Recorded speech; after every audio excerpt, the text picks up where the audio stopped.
the chat if we are live. I am Brandon. I am one of your authors for the evening. I actually have my good friend Stephen Bohls here. Hello, I am Stephen. Stephen is joining us because we released a book today. So, if you weren't aware, this live stream will be lovingly dedicated to Lux, the book that Stephen and I released today. The fourth book of the Reckoners. Yes. The new standalone-ish book in the Reckoners that you can read, listen to. Even if you haven't read any of the others before, it's a new thing. And I am, if you're curious, I'm signing these, which are tip-in pages for Cytonic for the Delacorte release. Am I correct on that, Producer Adam? Very close. It's actually for the Barnes & Noble Barnes & Noble Black Friday pre-order sale for Cytonic. Got it. And I have to sign 2 times on the page, and then they'll slice them up and put them into the book. So if you like buying the Barnes & Noble signed editions on Black Friday, which we've done before, that is what I'm signing for you right now. So, hey Stephen. Hello. Are you excited? A book out. I am so excited. I was up till probably 2 in the morning last night and waiting for the book to release. So I had expected it to go maybe 11 o'clock because it could have been a different time zone. So I waited. That time came, passed. It didn't hit. Yep. Then I waited till 12. Then I waited till 1. We're getting the same audio problem as last time, so I'm going to mute everybody for a second. We'll be back online shortly. Muting and then back. Okay.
Okay, you're live again? We may be live again. Okay. Let us know if the audio is better this time. We are blaming the podcast for this because we switch setups when I do the podcast with Dan Wells, and when we switch back, something weird happens, and we're not sure why. Oh. So, Okay. maybe the audio is fine this time. I am going to introduce you. How about that? Thanks. Let's introduce you. Okay. For those who don't know, my illustrious companion, Stephen Bohls here, he is one of my former students from like a long, long time ago. Yeah. When did Actually, you take my class? that was a long time ago. Yeah. So it was okay. It was really interesting. I actually had no idea who you were back when I was taking it. Yeah. I was a senior at BYU, Uh-huh. and I decided to. At the time, I had written a bunch of novels, and I really wanted to take it a little bit more serious.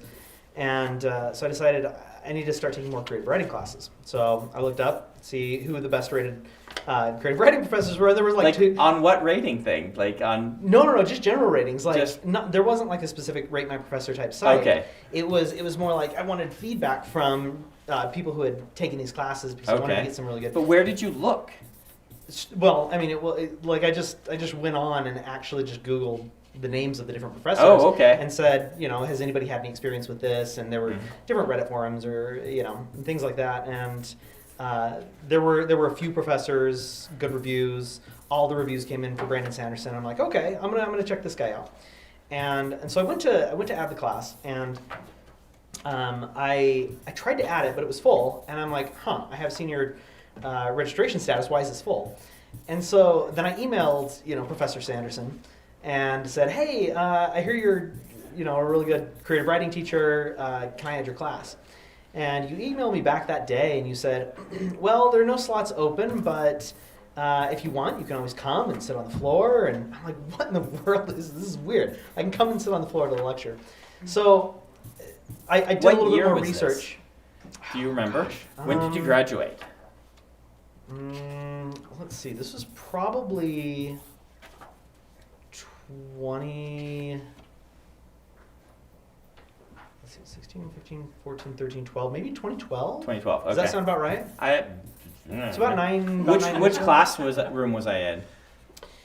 Well, you were just in a regular classroom and it was packed. It wasn't like a lecture hall. Wasn't in the lecture hall yet. Okay. Mm-mm. Yeah. So it was. Was it? It wasn't in the English building though. The English department building, right? Was I? Did I wear a hat the first day? Yes. Okay. I Yes. wore the hat. There Yeah. we go. Okay. You were experimenting with a bowler hat. Yes, I was trying to look for. So for those who are whatever, I was trying to find a look, right? Yes. All the authors have looks. You can tell what George's costume is. He has a Yeah. costume he wears anytime, and this is just about branding and stuff. So I was. My wife's like, "Here, try this hat." I actually really like the hat. I just didn't like it on me. So there's 1 year you can actually watch the lectures online. So they had a camera set up. Yeah, mhm. So I must have been the lectures where you were actually doing some of the filming. Yeah, it was the lecture. I've filmed the class 4 times now. This was Okay. the second filming. It's the one where I'm in a hat. I think it's the one Yeah. that was on Right About Dragons that people watched the most. The thing, it's funny you mentioned the hat, because the thing that I remember most about the hat is Yeah. I show up the first day. You said show up the first day and we'll see what we can do. And I said Yeah. okay. So I show up in the science building and Yeah. it was a lecture hall at that point. There was just packed, like hundreds of people. Mhm. And I thought, who is this guy? What is happening? And you said, okay, we got 4 slots available Mhm. to new people, and I'm gonna have everybody write their name on a piece of paper and tear it up, put them in the bowler hat. I'm gonna throw the papers up and like grab them at random. Yep, And you're gonna add people to I your remember class like doing that. that. And I was like, okay, well, I guess I'm finding a different teacher. Mhm. And then you said, but first, I want to give priority registration to people who are really taking writing seriously. Has there Mhm. been anybody who has written 6 books? Nobody had written 6 books. 5 Mhm. books. 4 books. 3 books, and finally I raised my hand, and you said, okay, you get a slot. I'm like, all right. And that's how I got in the class. I kind of feel sorry because it happens every year that somebody doesn't know who I am and shows up at the class on the day to add it. And it happens less now than it did in 20 Sure. or 10 years ago. 10 years ago when you took the class, and we're old. I know. But it happens less, but it still happens that someone shows up and they're like, I just wanted to start Start register writing for a class. writing class. Why are there 300 people in I this lecture know. hall? I was so confused. Yeah. And yes, it has ballooned since then. Back then, we just did it in a regular classroom, but that was when my popularity is ballooning, but the department didn't really understand yet Yeah. what that meant.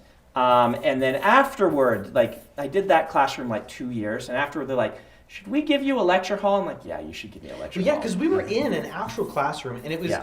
crazy because you had the people who were actually registered got desks, and Yes. everybody else were like sitting in the aisles. Yep. And I mean, Yeah. probably like crazy fire hazard or whatever, but Yeah. it was awesome because you had the door propped open, Mhm. and there were people in the hall sitting Yes. in the hall, leaning in, watching the lectures. Yeah. Um, Yeah. Then they gave me a Yeah. lecture hall, and this has all been solved. Yeah. So yeah. So then Stephen took my class, and then he sold a book to Hyperion, right? I did. Yeah. I did. So it was okay. So I came in the first day, and Mhm. you gave this big old spiel about your story, and you kind of told about how you had written 12 novels, and I'm like, huh. So you have to write 12 novels before you get published. If you're bad, like me. Well, when I you start. was horrible. I Mhm. was at the time I was terrible. These 3 books I tried to publish them and obviously go through the same Uh-huh. writer story, hundreds of rejections. But then I thought, okay, I need to write 12 more books. So I Mm. decided I want to do this fast though. So I decided to write 12 of them in 12 months. I wanted to write a book a month, I remember that. Yep. and I started. In order to commit to it, I started posting them online. So I got a website, and I would just post my Are they still up? 1,660. No, I don't. Okay. They're terrible. I type like 1,666 words every day. Mhm. But yeah, it was my 13th book, and after those 12 that I was Jed, and it got picked up by Disney, and Mhm. Yeah. So, Disney yeah. Hyperion, which is their publishing arm. Jed and the Junkyard War, a very good book. You guys should all read it. I cover blurbed it. And yeah, you mentioned the tons of rejections. Have you ever been at a panel or a lecture where Shannon Hale is talking about her rejection letters?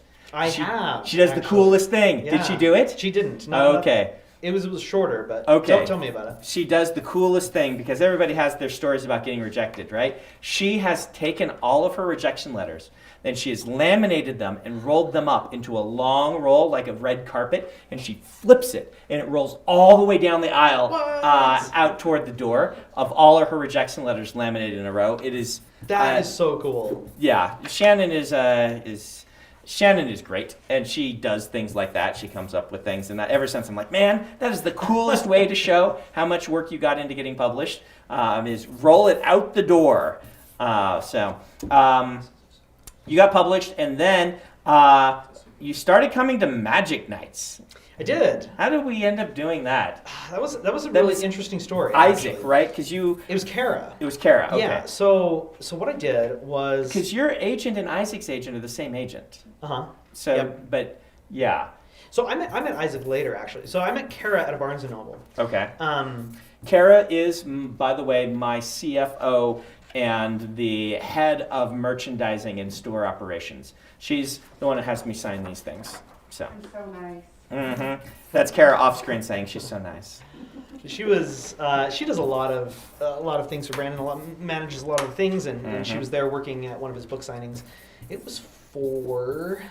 It was actually for Firefight. Okay. Yeah. So I was there at the bookstore, and I had my arc for Jed and the Junkyard War. It was the advanced reader copy. It was really cool because you get the finished art, which is wonderful. But then some of the times they do these kind of concept arts on the front, and they only print a few books that they're giving to Reviewers and things, yeah. like that.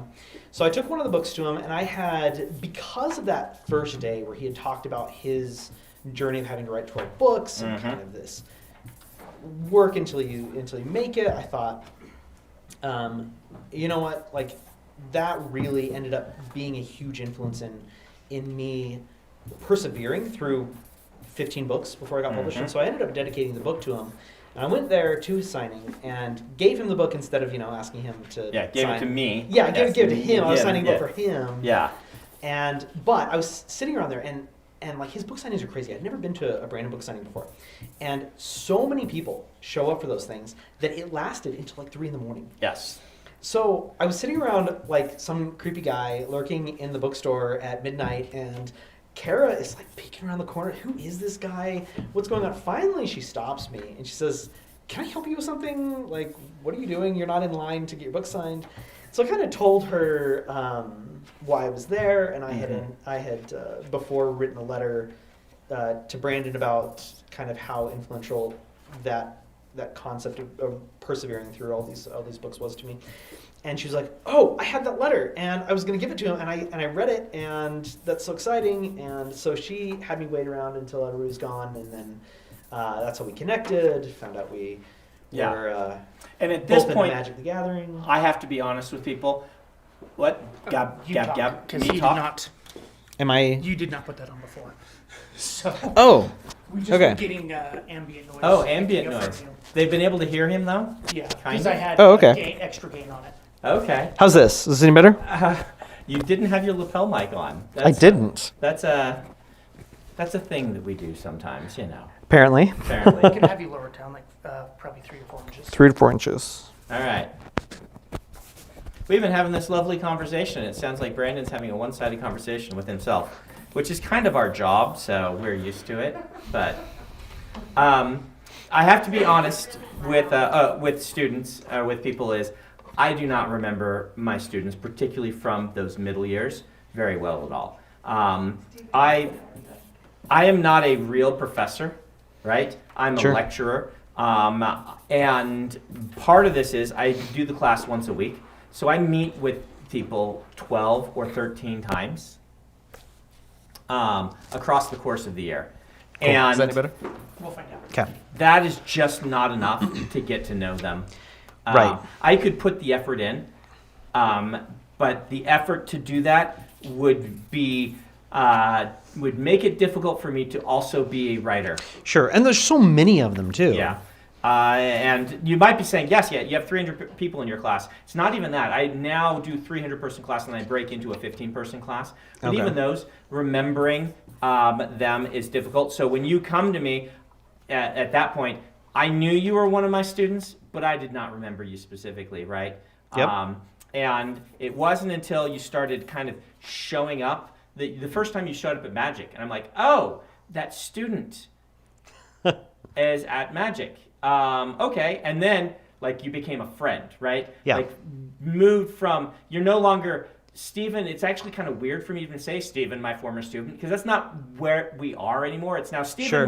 my writing friend and Magic buddy. But that is how it started. And you started showing up to Magic nights. It turns out Stephen Bohls is really good at Magic the Gathering. Thank you. You say that with feigned humility. You are very good at Magic the Gathering. Thanks. If you were a little crazier, you could probably have tried to go pro, but you wisely decided not to because I remember talking to you about Yeah. that actually one night because you had thought the same. Yeah. You had kind of toyed with that idea before in your past as well. Mm-hmm. After you had won a local, was it a PTQ? it was not even that. It was back when they did the pre-releases as 64-person pods in a large room. I won a 64-person pod. Still. Yeah, That's, still decent, but not. Because people are crazy about Magic the Yes, Gathering. they are. Yeah, I still remember that one night that you and I were up till Mm-hmm. 2 a.m. where we had these different board states and Yeah. we knew that we could puzzle our way to you winning the game. Yes. And it took us And we like both an hour. just decided to turn it into a puzzle. Can Yes. we win the game? Can we win the from this game board state? in Yeah. this one turn before Yeah. before yeah. It was that one was really fun. Yeah, but yeah, it's so now Steven's been a big part of my cube. Like anytime I'm making changes, I talk to Steven, and then he will send me texts when new cards come out and be like, for the cube, you have your own cube now. I do. And so, The problem is 90% of the time I send him the texts about the new additions to the cube. Yeah. They don't go through because his cube is different than what normal people would consider like a Magic cube. yes, You I get- haven't really revealed a lot of this yet, so I'm waiting for a Oh, big okay. online. Just But it kidding. is- It's let's the just same as say- everything else. No, I've revealed some things. I've told people that Splendid Genesis is my cube. And Oh, things okay, like that. okay. But my cube is super powerful. It is special. Yes, it it's is special. Special power level. There's something there are many unique elements to this Yes. cube that Mhm. make it and honestly not even just the cool unique cards, but the Yes. way that you put it together isn't the way that normal people put a cube Yeah. together. I want to go and do it live or something like that, like at Gen Con. Like You do should. a draft Brandon's Cube for the channel with celebrity guests or something like that, and just kind of go down my design philosophy. That's going to be really boring to this audience though, because they're here to hear about books and stuff. Yes. But if you, by the way, we are gonna do questions. We will favor questions about the Reckoners and Lux, and about questions Stephen can field, like what it's like to take my class, or what it's like to be a newer author in the field right now. We will favor those over other questions. So if you're asking questions in the comments and you want a higher likelihood of your question to get asked and answered, try to theme them that direction. But before we do that, let's talk about Lux. Sure. Like, where this came from. And from my side, I have an audiobook endeavor that I've started with a partner, Max Epstein. Sorry, you're not Mac.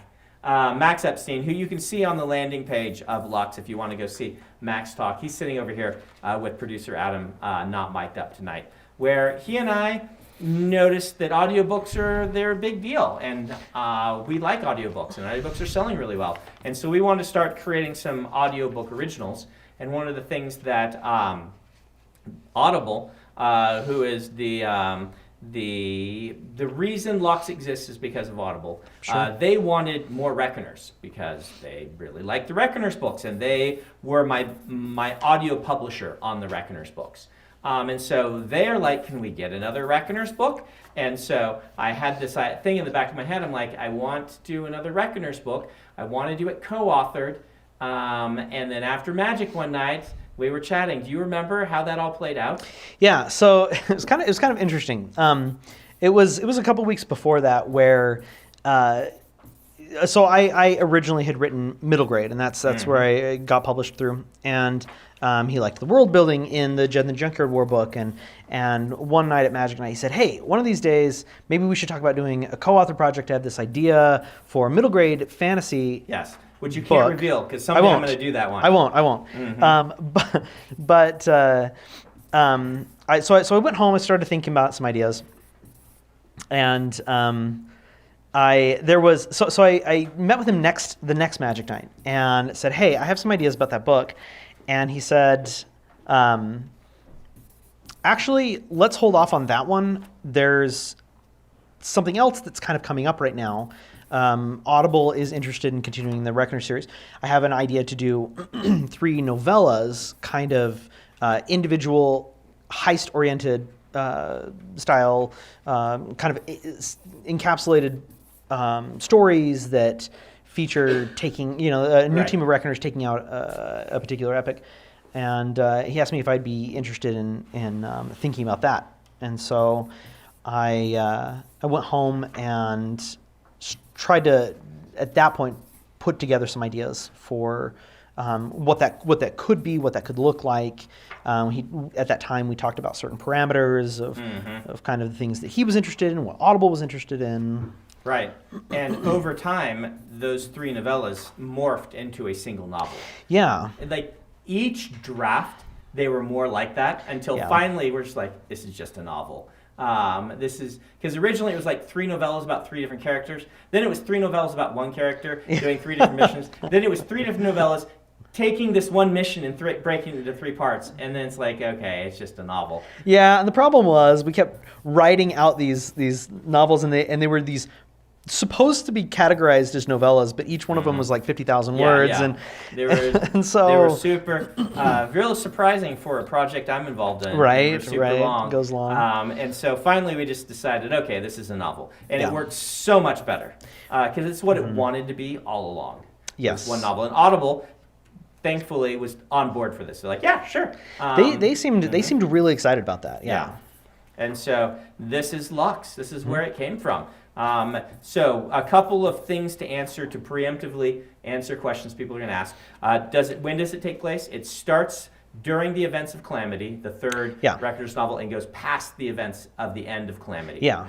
So one of the challenges was we wanted it to be a standalone project that people could jump into, whether they'd read Reckoners or not, but something that had a lot of payoff. If you have read the Reckoners, like, you feel right at home, you can keep going.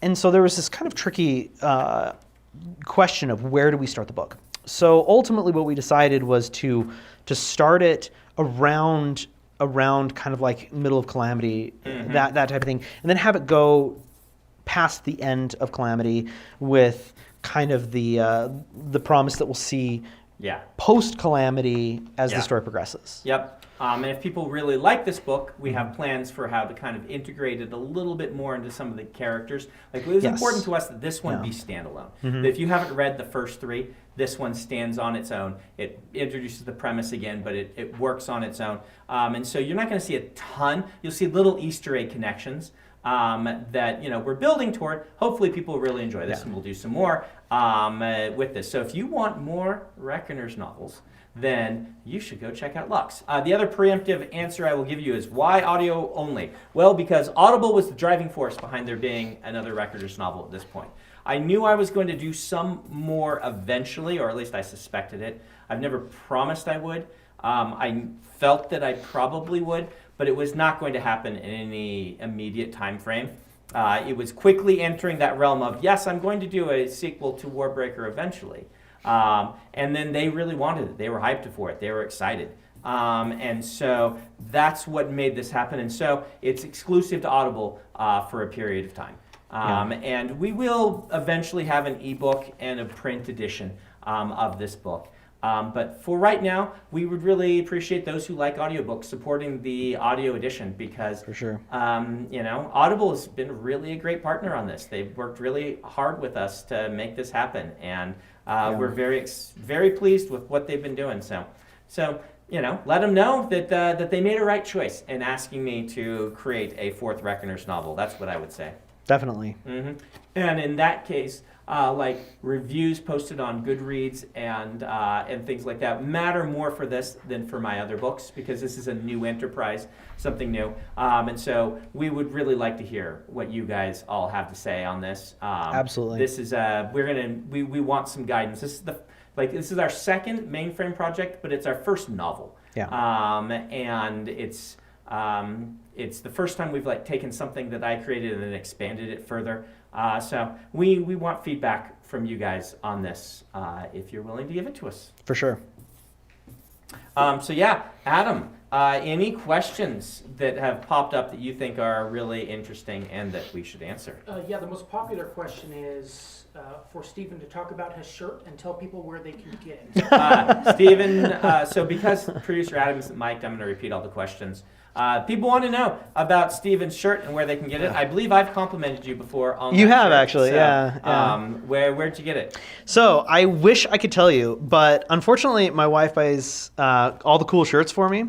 It's usually pretty much every birthday I get a handful of new awesome shirts, and so I'm super into shirts like nerd shirts that are mostly subtle. This one's a little bit more overt than usual, but I like wearing shirts where people just kind of stare at them and they're like, "Hold on, I swear I know something to do with that shirt." And I wish I could tell you. It's probably T Fury because she gets a lot of the graphics from T Fury.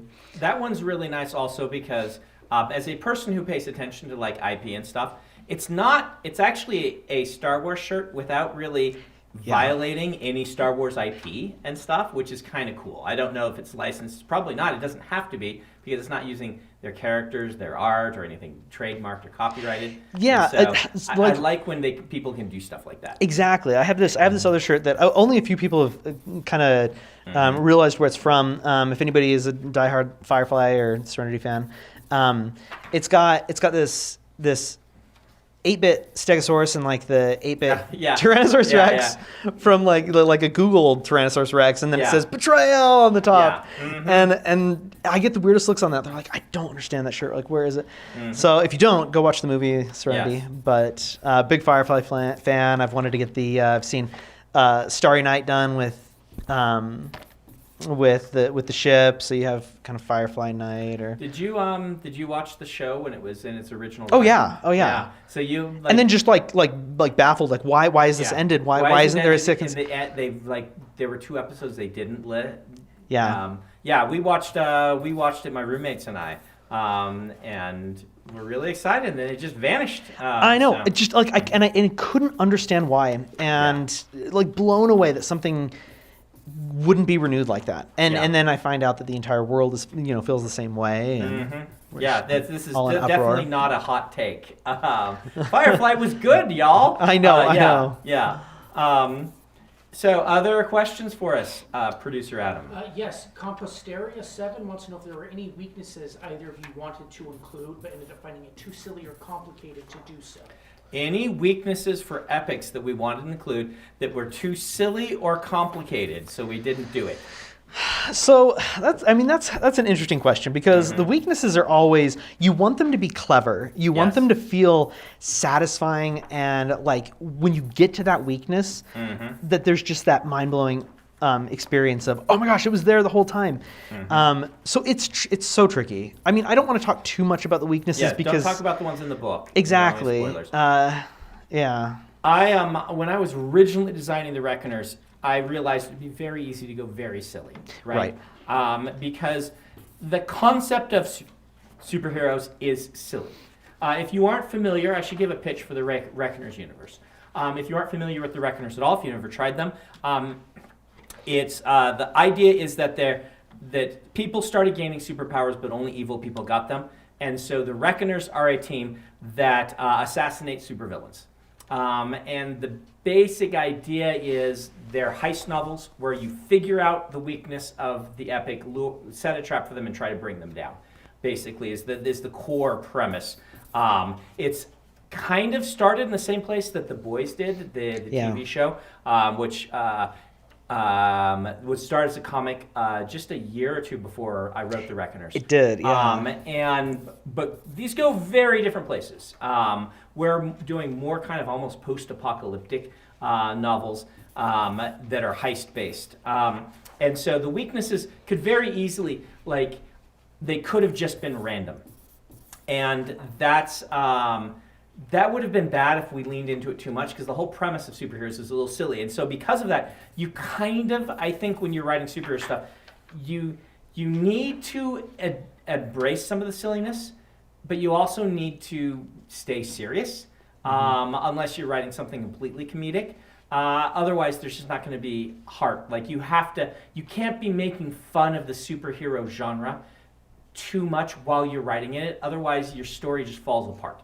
Unless, again, you're writing a parody, right? It has to be a loving poke occasionally at the superhero genre rather than a, look how dumb this is.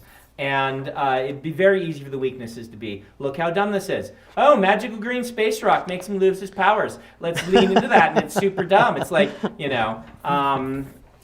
so there were a bunch I discarded that just were like, felt like they were parodying rather than being a serious part of a story that I wanted people to take the characters seriously, even if some of the situations were occasionally ridiculous. I think there was one that was, at least in Lux, that Max and I actually talked quite a bit about, that just it was starting to get too complicated.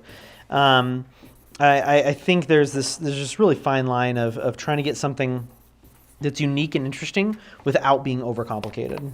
Yeah. I mean, that's the whole.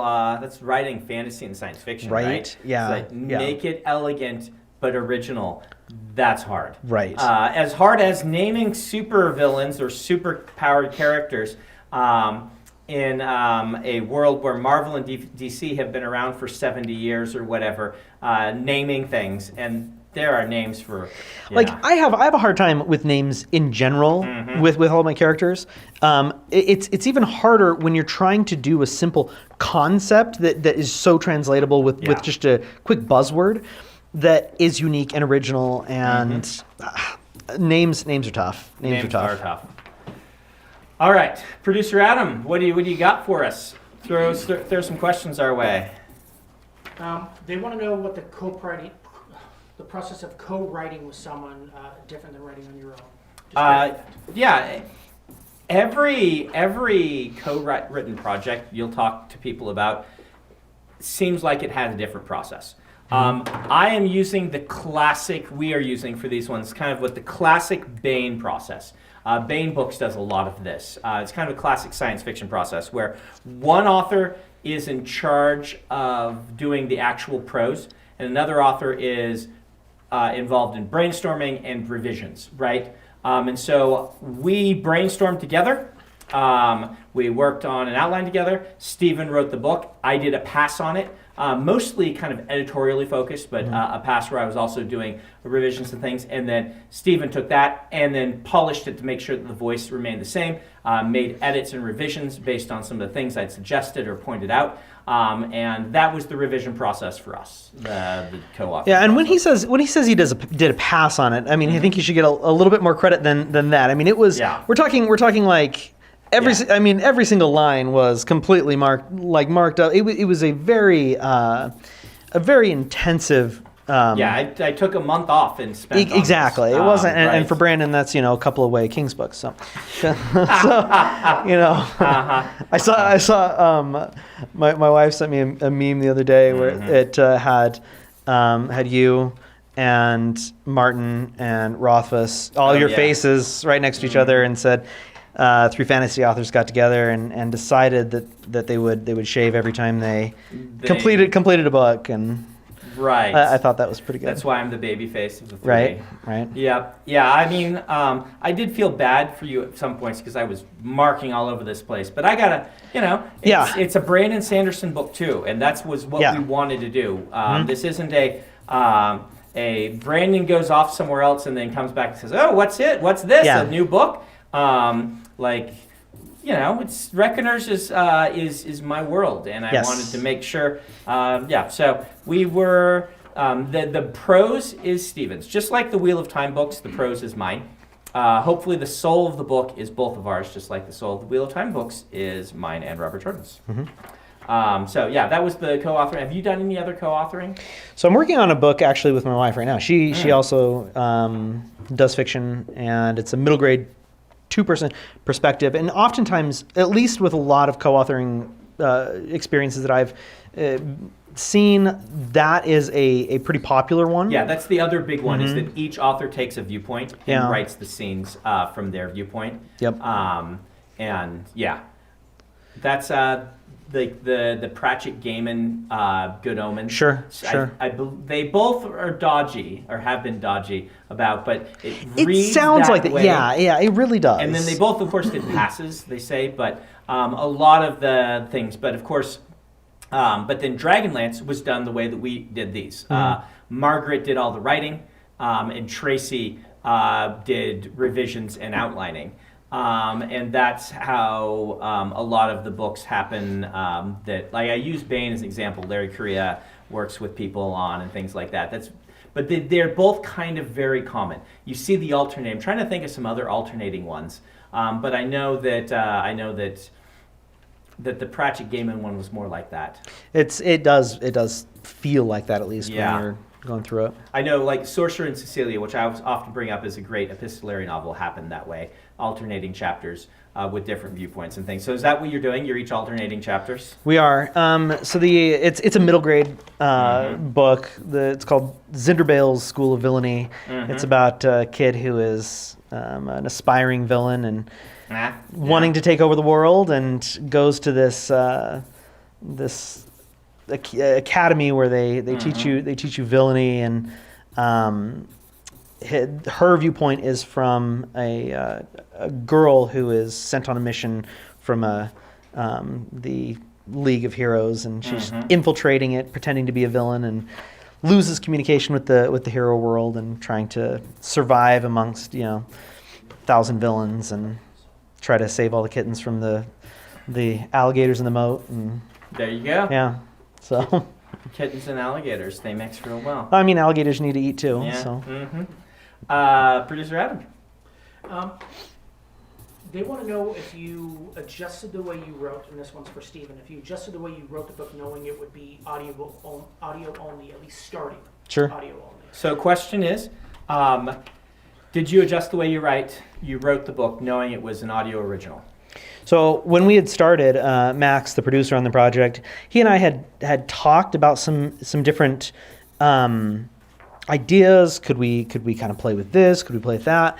I ended up deciding to focus more on just writing a book, because that's what I knew, rather than trying to do a media first project, which is kind of what he knows how to do.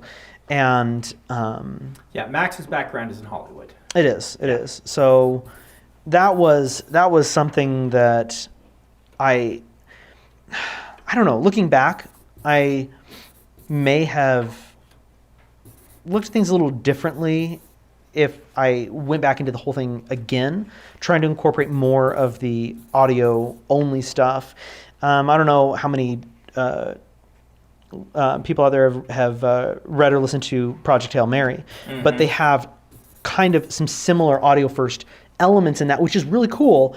And I just didn't see a lot of stuff fitting here. We had talked about. I did. That stuff, as I understand, on Project Hail Mary, when the audiobook people got it, they're like, "What do we do?" I know. It was less that it was written for audio, and mine is more like, "Oh no, there's a character who's communicating in music." And so I've heard Andy talk about that. Really? So So now I listened to it. Have you seen a print copy? Of Project Hail Mary? Yeah. I was sent a print copy in November or August of last year, and I read it then. Oh, so, okay. yeah. So what did they do for that then? It's just written. It's just written like a novel. It's like, oh, and it made this sounds, and then it meant this, or we picked out. Really? Yeah. Okay. Mhm. Okay. So yeah. It's. I was amused to hear like, oh yeah, they're doing audio stuff with that. That makes perfect sense. But to me, it was all just written. Oh, okay. So, Okay. mhm. I know that when Mary Robinette and I worked on the original, which was the first Mainframe property, Mhm. she's an audiobook narrator. She knew how to make tweaks for audio original, where she would use she said a little less often and some of these things and whatnot, but they're very subtle tweaks. What was nice about that one is it felt like all the volume and all of the balance was really good in the original, where they had the music come in and you didn't quite notice it, and then you're like, wait a second, something's like there's some music in the background. This is cool. Like there was That a was bunch all of Max actually. Oh, Max okay. Was Okay. Max was in charge of the actual musical audio engineering on that sort of stuff. So well, it was well done. he's smiling Yeah, over there you there. go. You noticed it. So yeah. So I loved it. I thought it was fantastic. I mean, we had toyed with the idea of maybe before we had actually conceptualized the plot for Reckoners. Maybe you have a Reckoners team that's kind of like in a bunker, and radio communications. So you kind of have a fuzz and that type of thing going on with the audio. But ultimately, yeah, we did because the Reckoners books are novels first. We didn't want them to get too podcasty, right? Yeah. Because we do intend these to go to print and ebook eventually. It's a good question though. Yeah. All right, what do we got, Adam? Apparently we have a message from Jackie Hicken. Is Okay. that your wife? It is. We have a she message said- from Jackie. She said the Eldorn shirt came from Snorg Tees. Snorg Tees. There you go. Thanks, Jackie. Jackie's there, keeping an eye on things for us. Probably running around the house with the baby. This question from Doomslug Ooh, good name. says, how can aspiring writers learn to distinguish between rookie writing habits or tendencies and their own unique flair in their own work? Woo, good question. So how can a rookie writer learn to distinguish between rookie writing habits, things that everybody does, and their own flair? How'd they put that? They put it really well. And their own unique flair in their own work. Their own unique flair in their own work. This is a good question. We should both tackle this. Sure. I'm going to say one thing that helped me a ton, which is not available to everyone, is I worked on a magazine for a number of years, a science fiction fantasy magazine at the local university, Leading Edge. And I saw the things that people did that got real old really fast, right?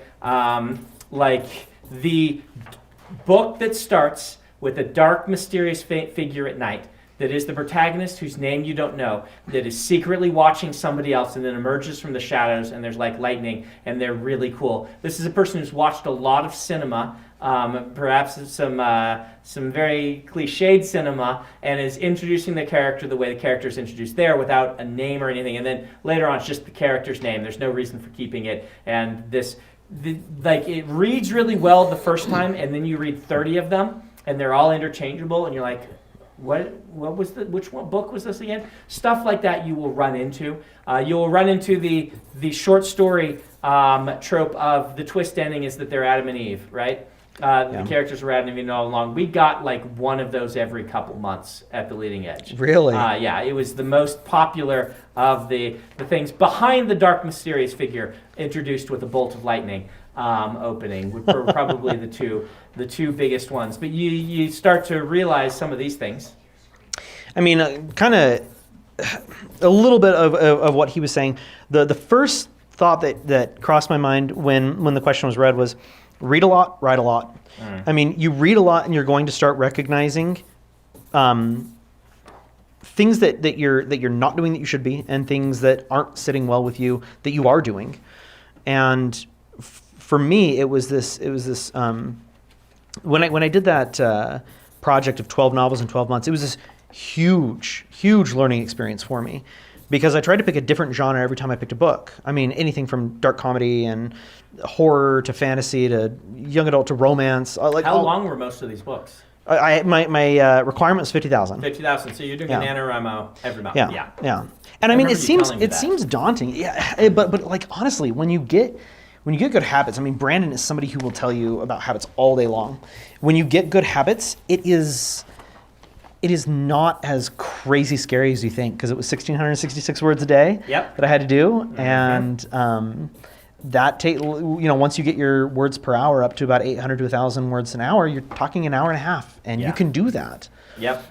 And I know Brandon, similar to myself, he got a clerk job at a hotel to be able to double as a writer, and I did the same thing.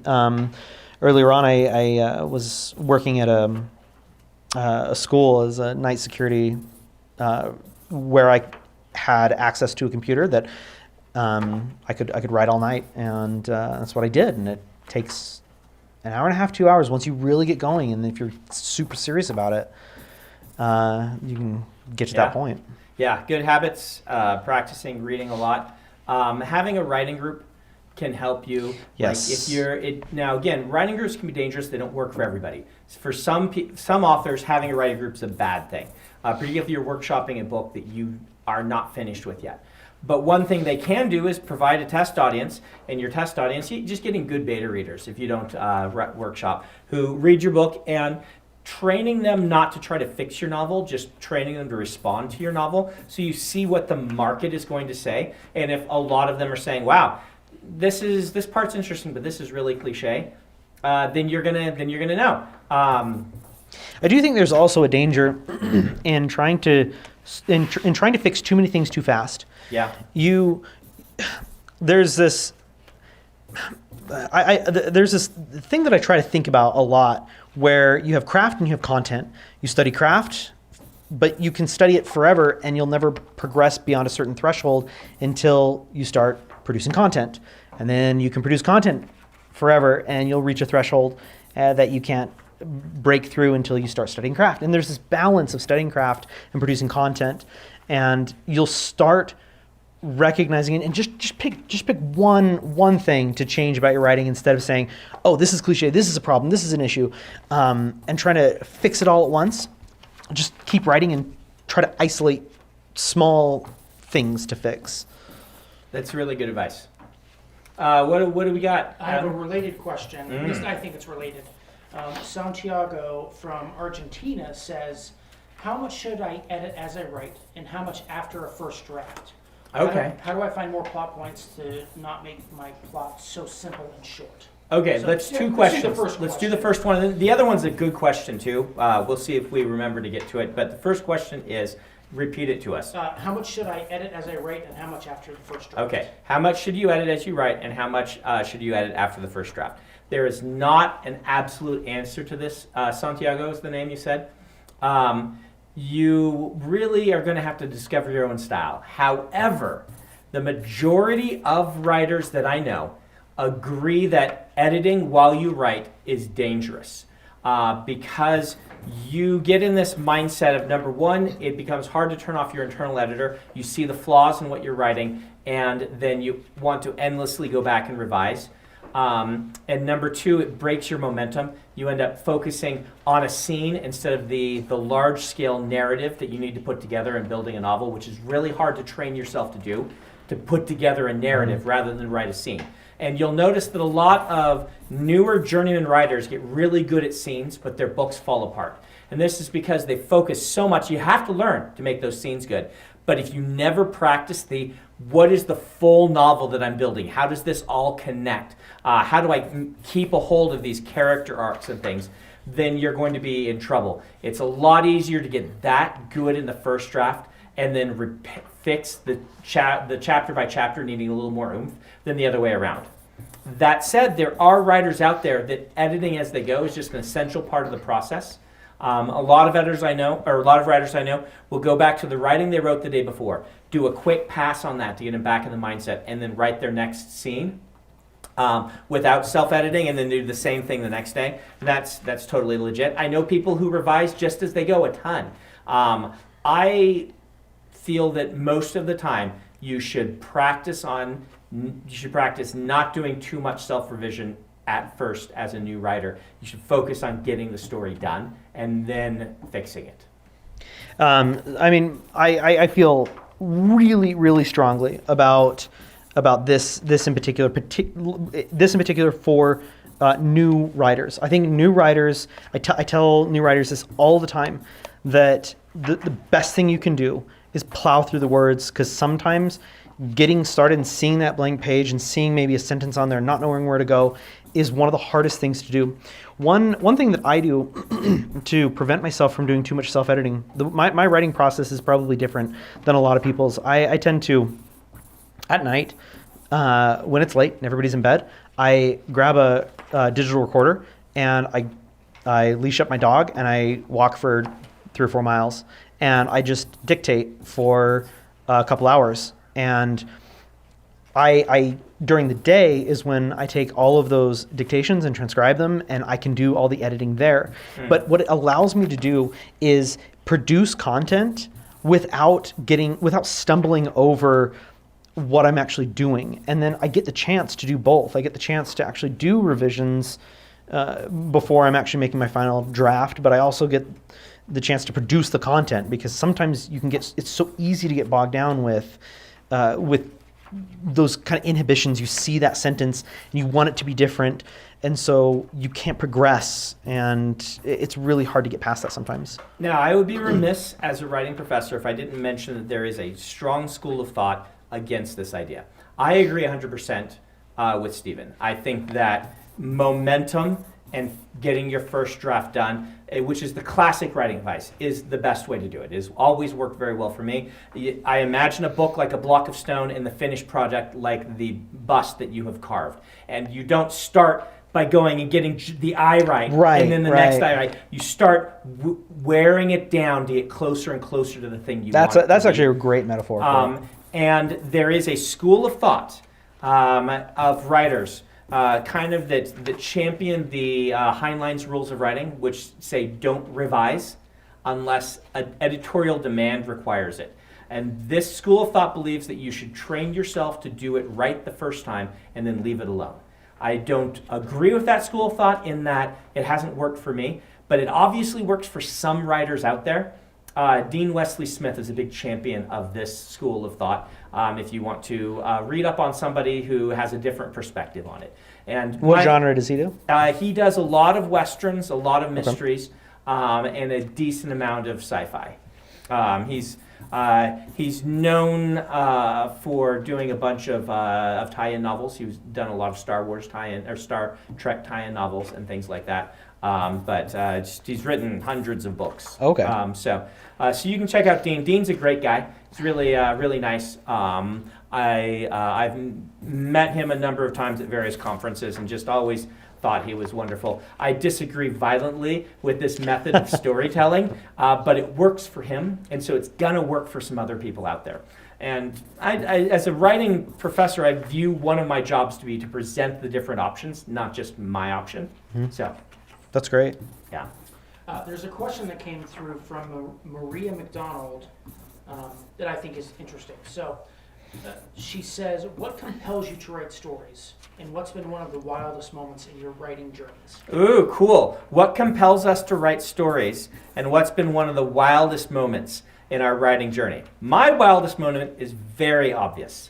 I got a phone call from Robert Jordan's widow asking me to finish The Wheel of Time.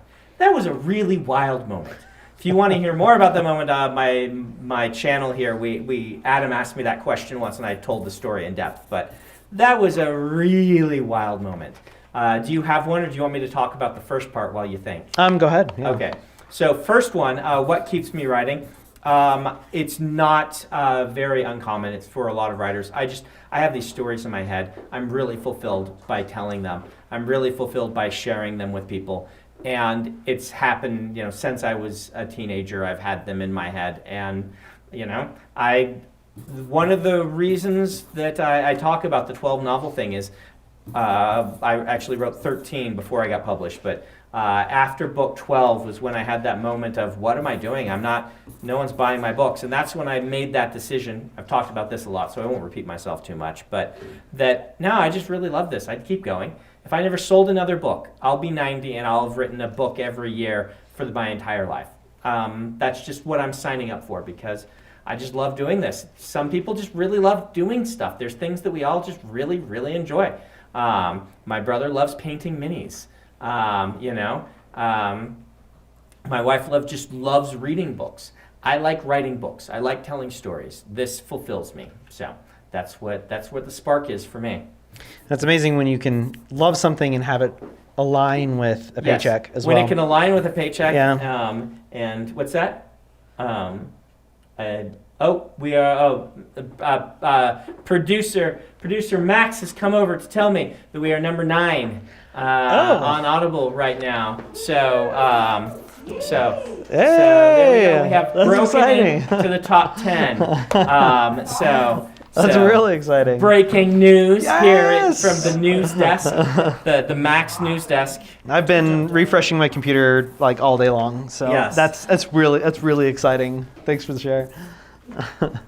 Have we slipped ahead of Andy yet, or is he's still He's at the top. is he number 1? I He's thought not you a said number he was 1. He's 5. 6 or 5 or 6 Yeah. still, right? I He's mean, a 4. Project Hail Mary is a really good It's book. it's so So, good, and that's the problem. yeah. Is I can't badmouth it because it's such I a good wish book. we had competition that was awful and that we could badmouth. I know. I He's sit there. also really nice. Is he the really? thing. Yes, he's really nice. He was really That's even interesting. worse. So we can't really badmouth Andy. I've been talking about Project Hail Mary for the last month or so and telling everybody to go get it and read it. And now I'm telling everybody just wait another month. Like read it, but not right now. So or buy it on like in paper or something. Yeah, yes, right. By So, paper, by Lux and audio. For me, we're talking about it was very similar. So for me, it was I didn't know that I wanted to be a writer my whole life, but I knew I wanted to be. I wanted to build and create fantasies.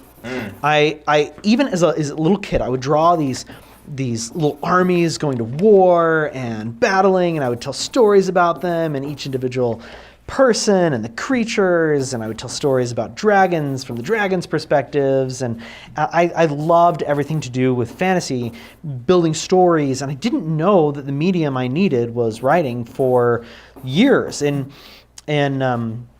high school, I got really into writing poetry, actually, and then that quickly lost its flavor, and I got into stories, and I was like, whoa, I can connect what I love to do as a little kid with something with this medium, and then it just took off, and I knew that I couldn't do anything else. I mean, from high school age, I wanted to write, and I've been aggressively doing that ever since. Weirdest moments. I thought of another one. Oh, yeah. You've heard me talk about this, stream people, before, but when people asked me to sign their baby, that was an odd moment.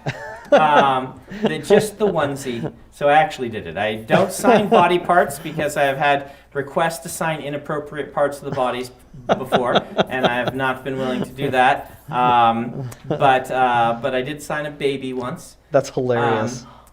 This probably hasn't happened to you yet, but the first few times I got recognized in public in a place I don't frequent, like when I was in San Diego and it wasn't Comic-Con or anything, and someone said, "Hey, Brandon Sanderson," and ran across the street.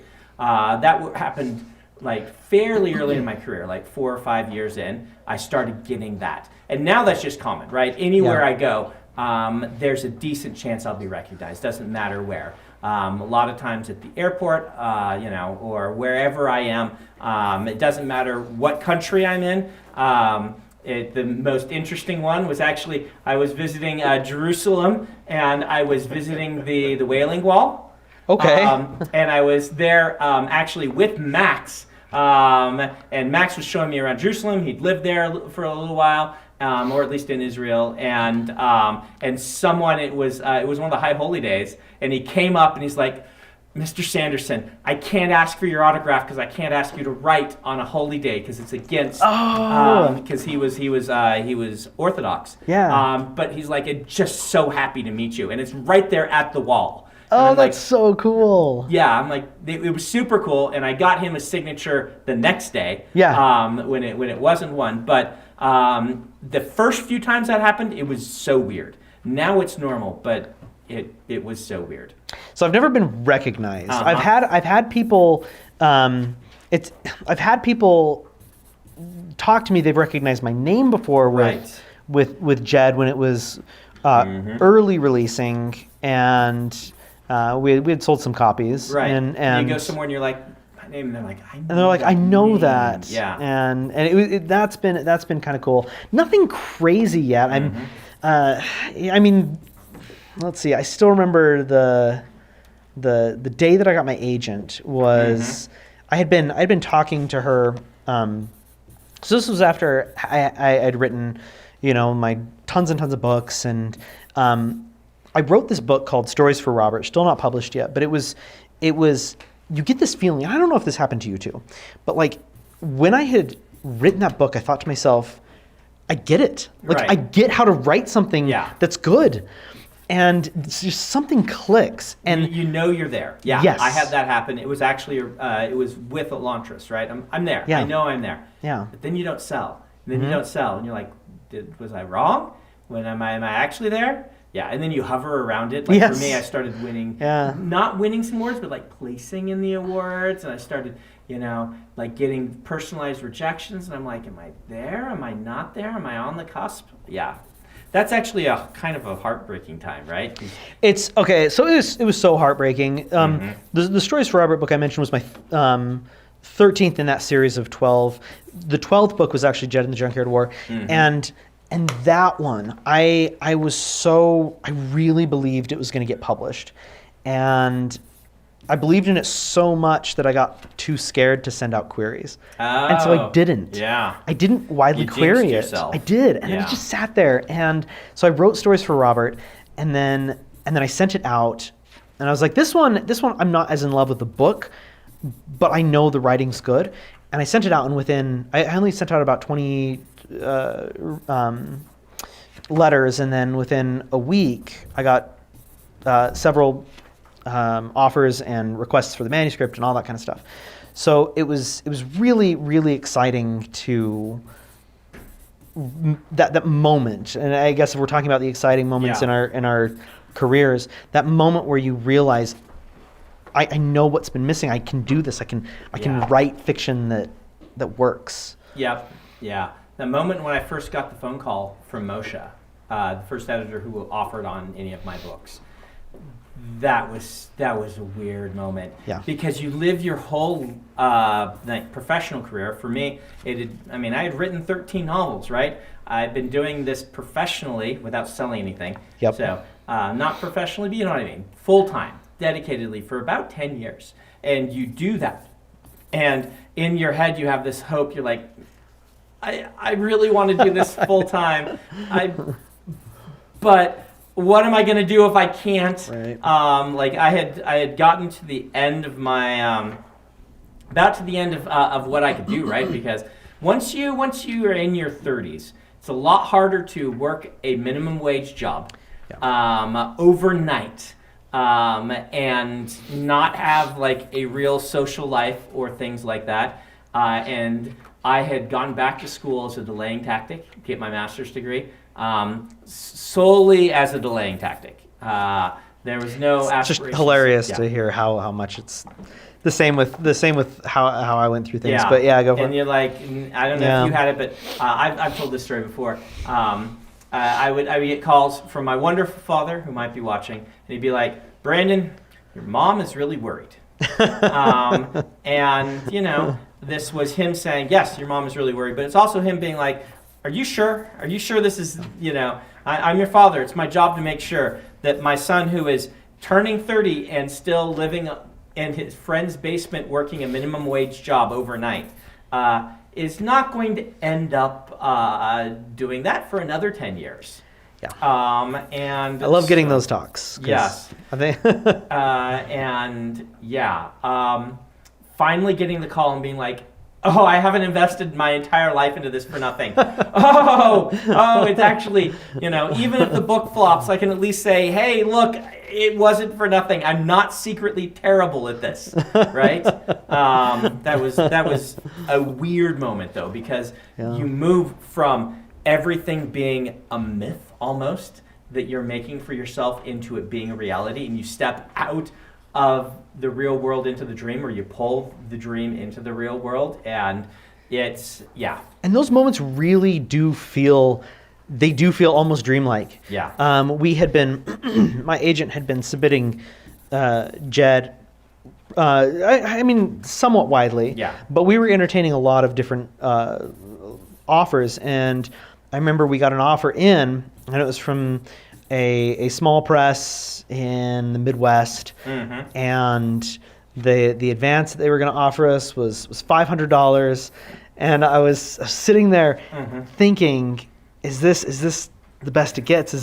Do we need to do this? Like, this wasn't what I had in mind. Yeah. What do I really want to do? And so we ended up, I made the call to reject the offer. Offer. That is so hard. It was so hard because somebody's finally, they want it, and they're going to give you real money for it. Yep. And then we got Disney, which was not $500. Yep. So there we go. That was a really good question. I enjoyed answering that one as well. This next one is from YouTube chat from Trying Extra Hard. And I know, Brandon, you talked about this a little bit, but maybe Steven's opinion on this would be interesting. But they're looking for advice for someone that's trying to break a setting or genre-related promise to the reader. Okay, so the question is, they want to break a promise, meaning they want to have a twist in the middle of their story that breaks the promises they've made at the beginning. Do you have any recommendations for how one goes about doing this in a story? And we're going to assume that the answer is not, don't break your promises, because sometimes you do want to break your promises. They're asking that specifically. So Sure. I'm trying to remember a movie I just watched that did this in an unsatisfying way. Oh, that sounds fun. Yeah. You go ahead for a second, because I'm trying to remember the title of the movie. The one that I use as the classic example of this is Into the Woods. Into the Woods is like the paradigm of break your promises to the reader. If you haven't seen Into the Woods, it's a Sondheim musical. That the first half is, on the surface, a light fairy tale adaptation of various fairy tale people running into each other and having their stories intermingle. It's like, this fun little, what if Red Riding Hood met, the Jack who is trying to sell the beanstalk, and these were all happening in a cinematic universe or whatever.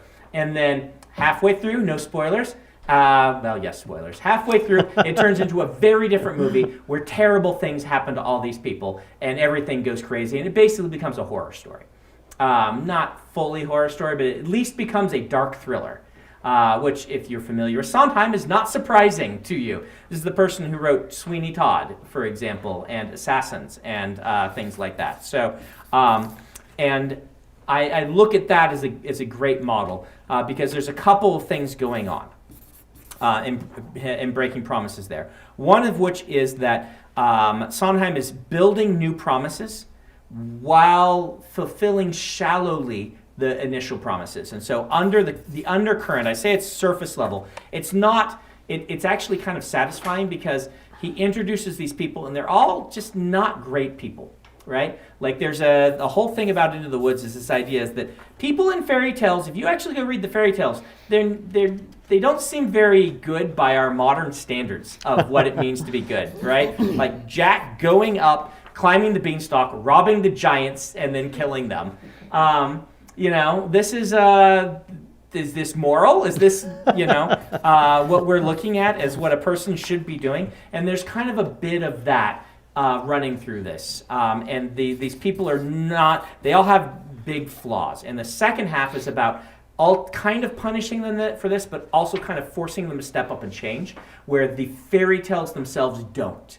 The story of Jack and the Beanstalk doesn't force him to change. It just rewards him in this kind of this sort of fairy tale sort of way. And that's what it's about. And so how does he break the promises in this? He layers new promises underneath so that basically by the time you get to that twist, you're ready for it. You're excited for it. I often say, like, if the metaphor for this is, and I use this one in my class, is you tell your kids that you're buying them a toy car for Christmas, and then you spend the next 6 months playing with your toy plane that they think is really cool. And then when they actually get a toy plane for Christmas, it's what they've wanted all along, even though they were told they should want a car, because you've shown them how cool a plane is.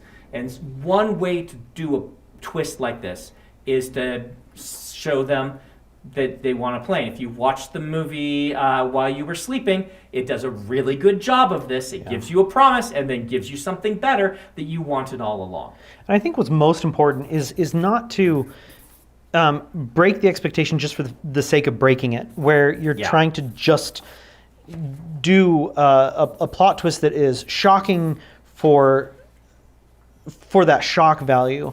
And if you can make the scope of the twist, like you don't have to do it the Sondheim way.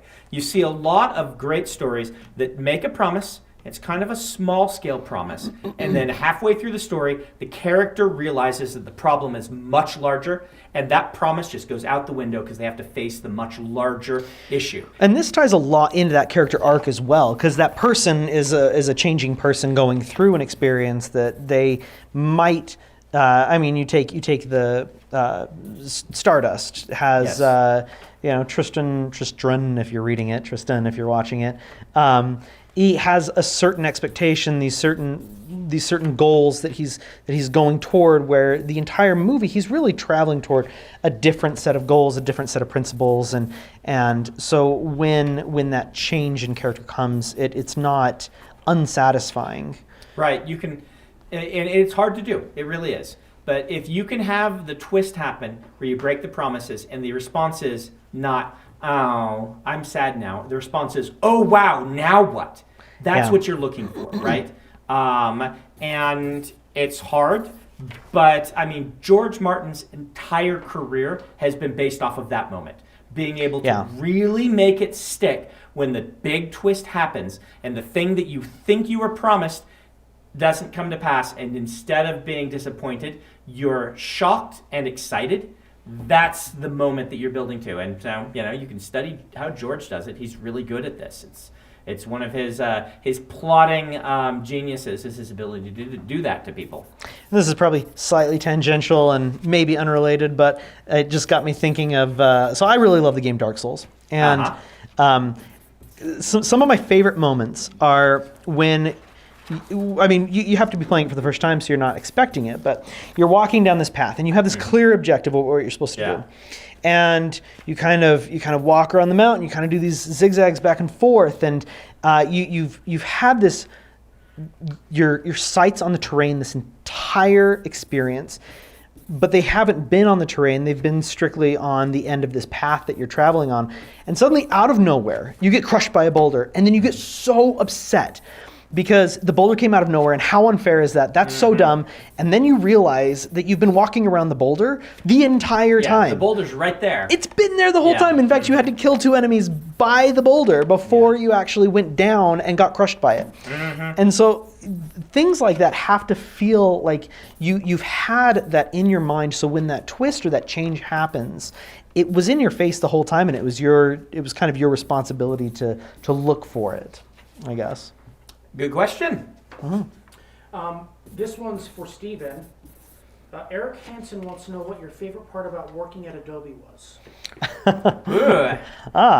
So Adobe had really great ping pong tables.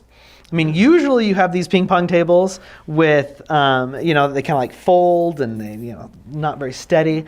Adobe, all the programmers are really good at ping pong in general, and the Adobe ping pong tables were these really fancy ones because I looked them up, and they're super expensive, and they have these really nice arch supports underneath them. They have great paddles there and great ping pong balls. That was my favorite part. That's awesome. We do not have any ping pong tables at Dragonsteel. Oh. Sorry, team. We'll be fine. This next question is also probably for Steven.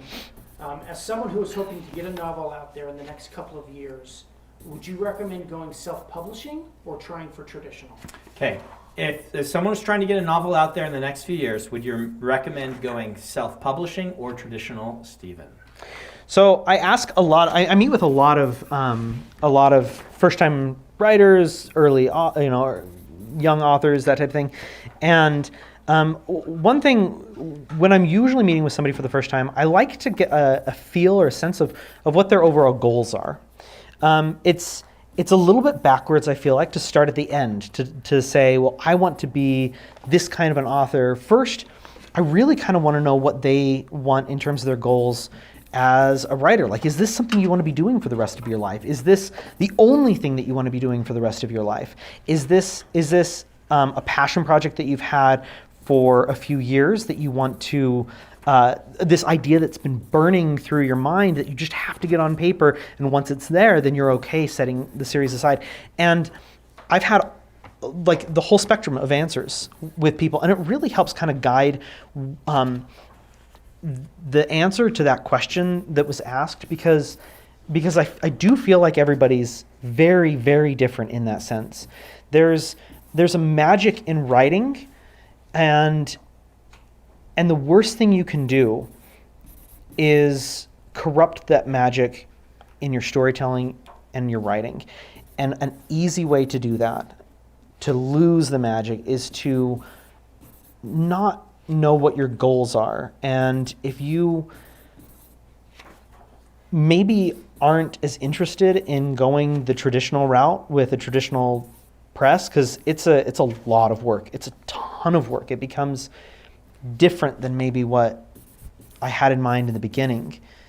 Then sometimes if it wasn't your goal from the very beginning to, this is going to be my life, this is what I want to do for the rest of my life, writing can get frustrating instead of beautiful. So as someone who watches this closely, I do not think that there is an easy answer to this question. That's actually kind of good. It means that both options are still very viable, and they are still both very viable. And in some areas, they are one is more viable than the other. For instance, if you write one book every 5 years, self-publishing is not as viable for you as traditional publishing. Just the way that cycles work, self-publishing generally rewards people who are faster. And writing a little more pulp, meaning shorter novels that are easy and faster and quick to consume. That said, you can do both self-publishing and you can do both print publishing, and they both have their advantages and disadvantages. For the longest while, there was is self-publishing even a viable option? Yeah. And then lately it's almost been like, is traditional publishing still a viable option, right? I think that it is. But the arguments for self-publishing are really good. And so I still think that the best way to do this is to take the hybrid model, to be looking at New York and traditional publishing while at the same time you were investigating self-publishing and what it takes and things like that. And if you are going to self-publish, which I, again, think is really viable, my biggest caution, my biggest worry about the self-publishing boom, which, by the way, is on a whole very good for authors. The fact that this option exists is both good for authors and good for the public.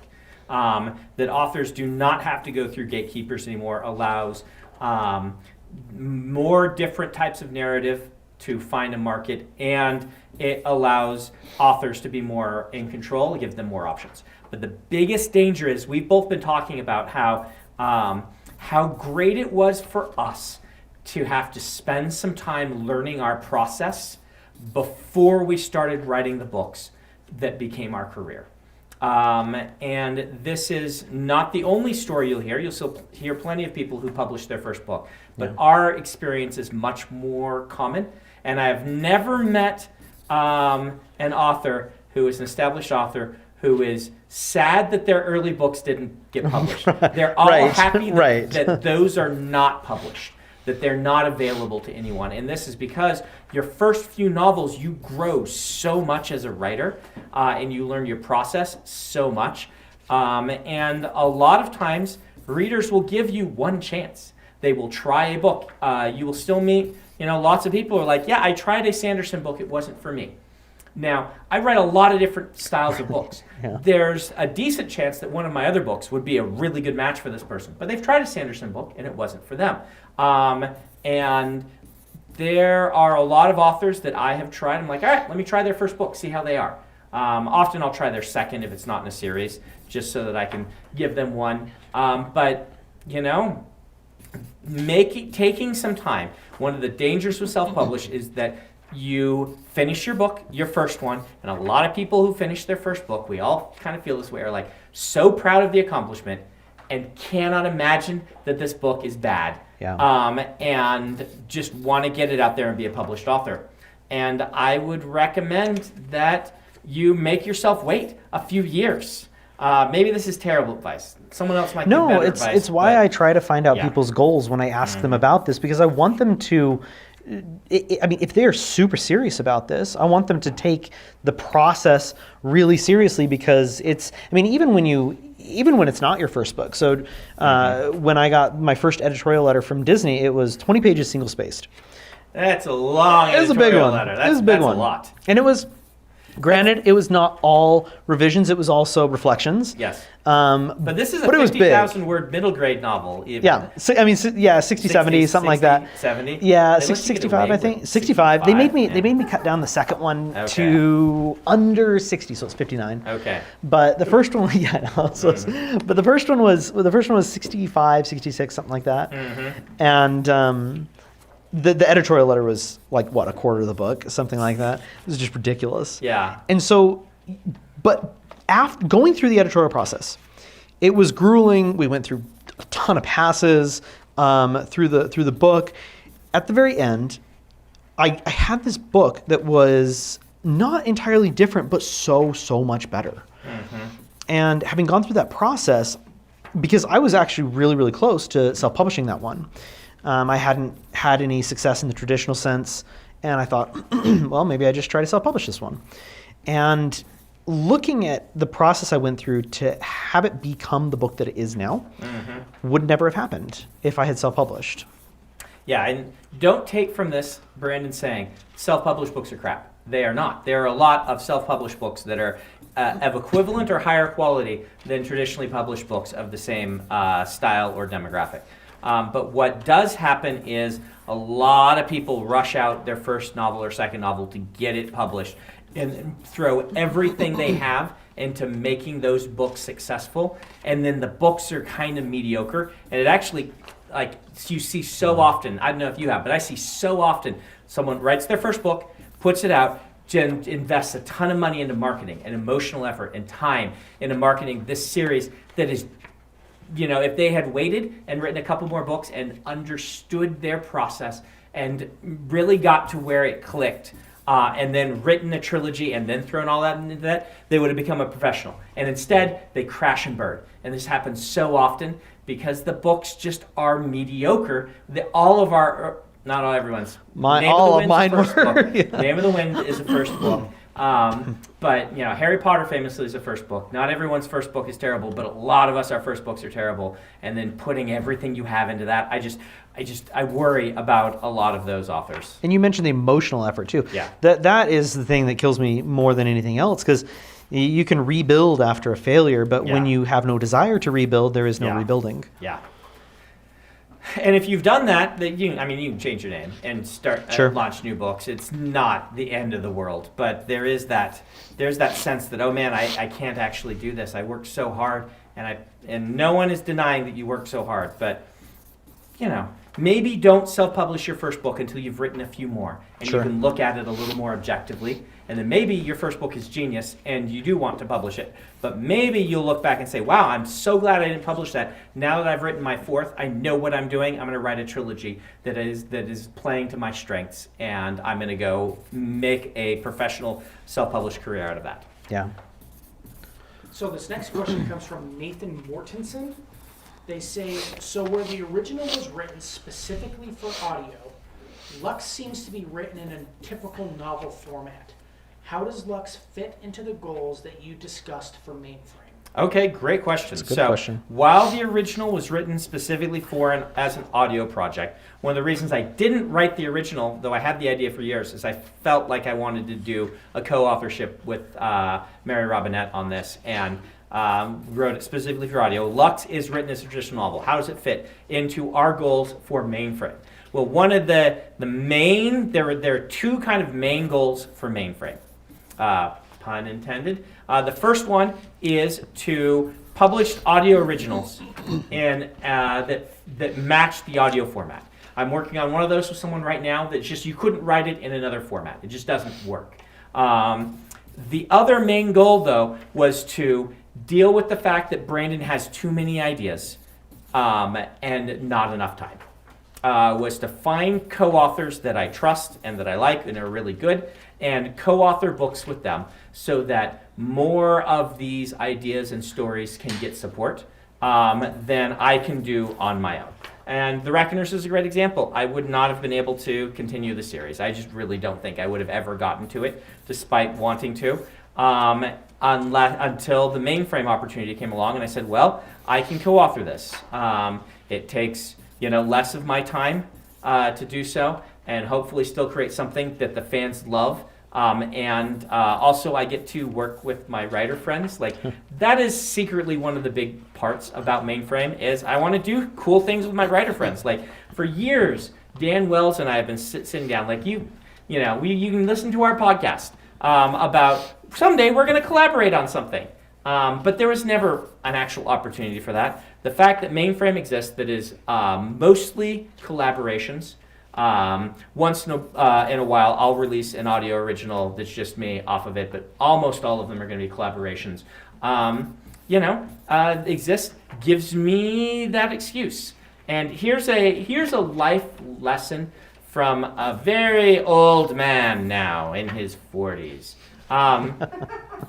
For those of you who are watching this that are teenagers or in your young 20s, a point is going to come in the distant or not so distant future for you where life is going to change. You are going to have a family, you're going to have a career, and you're going to have a lot of trouble keeping track of and spending time with the people that used to be very important in your life.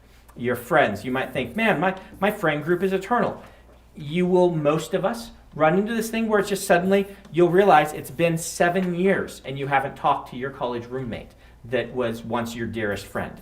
A way to combat that, if that frightens you, is build up in your life reasons that you see these people. If you want to see your friends, your writing friends from college, starting a writing group and meeting every week, it's like suddenly there's structure to it. When we got married and my wife was missing some of her former roommates, and it's just like, we always talk about getting together, but we never do. I said, start a book club where you read a book every month and meet together. And they have been doing this now for years and years and years. That's cool. And they discuss the book. But really they get together so that they have an excuse to get together. But if you don't have this thing, if you don't build these structures into your life, you will just not spend time with these people anymore. And in some cases that's just okay. But in some cases it might be hurtful to you. You may, yeah. So I actively look for excuses to spend time with my friends and to build things into my life that gives me structure for that time with my friends. And it lets me keep track of my friends better. So there's that. Cool. It's a little life lesson, a little tip for life from Brandon Sanderson. Book groups are not about the book, they are about your friends. Magic nights are about my friends. They're not about playing magic, right? Yep. Yeah. I like that. So this next one is from Marcus Sandifer. They say, was Texas the location for Lux because Texans know their state is the best, or because Texas is the best state? Was the location for Lux Texas because Texans know their state is the best, or is it because it's the best state? Okay, so that is actually kind of one of the reasons that Texas was chosen, because it has that kind of personality, and I love it. Yeah, if there's a post-apocalyptic world, Texas is still Texas. Everything's bigger in Texas, Right. and you get these big epics. You have big story. You have I love it. That's fantastic. Sorry, go ahead. No, I was just gonna kind of agree with that. It's got such an identity. Yes, yeah. Yeah.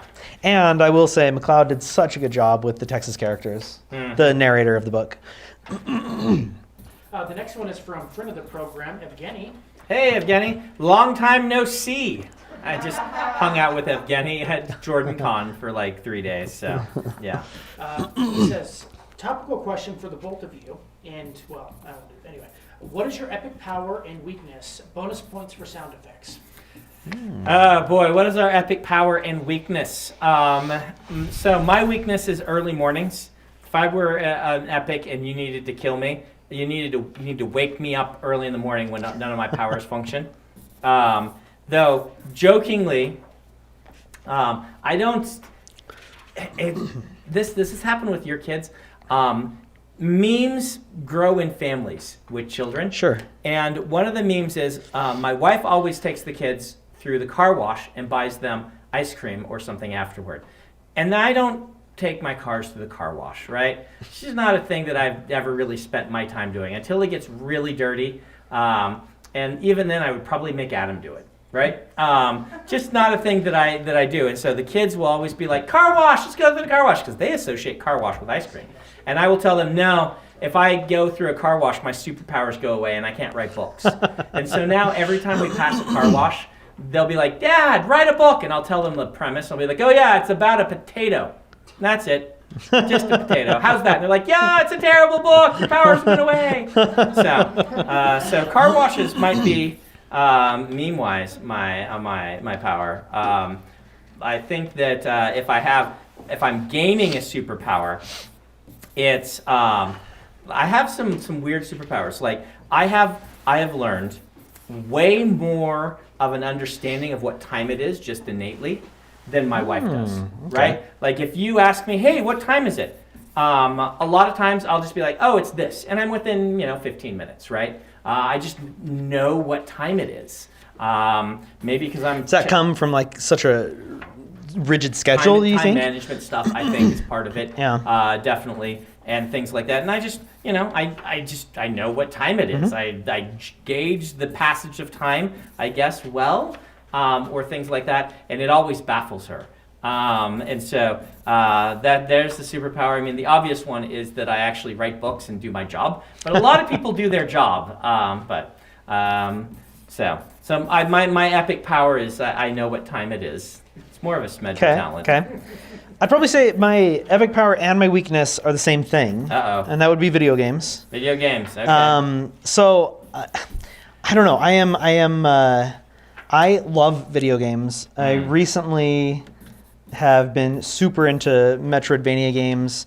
Okay. Love the genre. I got really, really good at Guacamelee 2 and Hollow Knight. Did all the completionist stuff. Guacamelee is hard. It is so well designed, though. The hardness, it's good. The hardness of it's so perfect. Like you die and instantly respawn and get to do it again and again and again. It's done. Sorry, what were you gonna say? I played it with my 8-year-old or 9-year-old when Joel was young, and it was really fun for that aspect because only one of us had to do the hard parts. Yes, but yes, I played with my daughter the same way. It being pretty hard for me to do the hard parts, partially because normally you're not, when you're gaming, you don't have your 9-year-old bouncing up and down the couch saying, "Get past it, Dad, get past it. You need to get past it. Don't die again." Yeah. And so I would actually have my daughters do the same thing.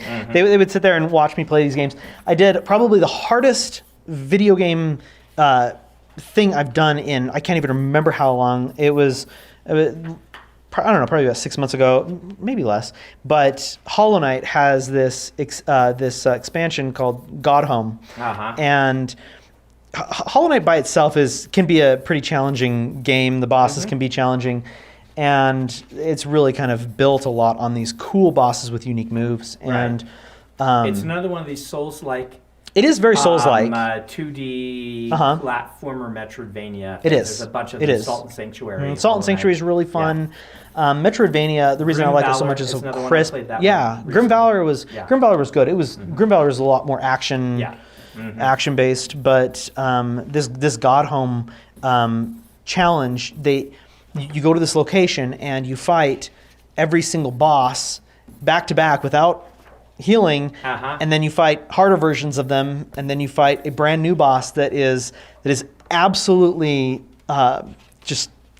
I mean, we're talking like old school Metroid difficult, that difficult of a boss, and you do these all back to back, and the entire run takes about an hour, 45 minutes to an hour, where it's nonstop button mashing, precise button mashing, where you're just dodging and trying to do this. Anyway, after way too many hours on that, I finally killed the Absolute Radiance. Nice. In the God Home run, and so that would be both my strength and my weakness, because... So that's what you've been playing lately? What? Maybe? When did you do that? About that one I did about, I want to say 4 or 5 months ago. Okay. So what have you been playing right now? Like right you went now, home and you're like, I'm going to pick up a game. Okay, so yesterday the expansion pack on console came out for Frostpunk. Okay. I love brutally difficult games. Yeah, Frostpunk is famously difficult. Yeah. So I crank up the difficulties on those, not to where it's like stupid, but yeah. I mean, I do like difficult things, but for instance, I have never looked to try the crazy Mario levels that people have hacked, where it's like, yes, I don't like unfair difficulty. I don't like the difficulty. It's like, oh, I jump over the pit. Oh, there's a coin block here, invisible, that kills me. Exactly. Oh boy. Speaking of fairness, I'd probably say the game I just replayed in all of its difficulty is Darkest Dungeon.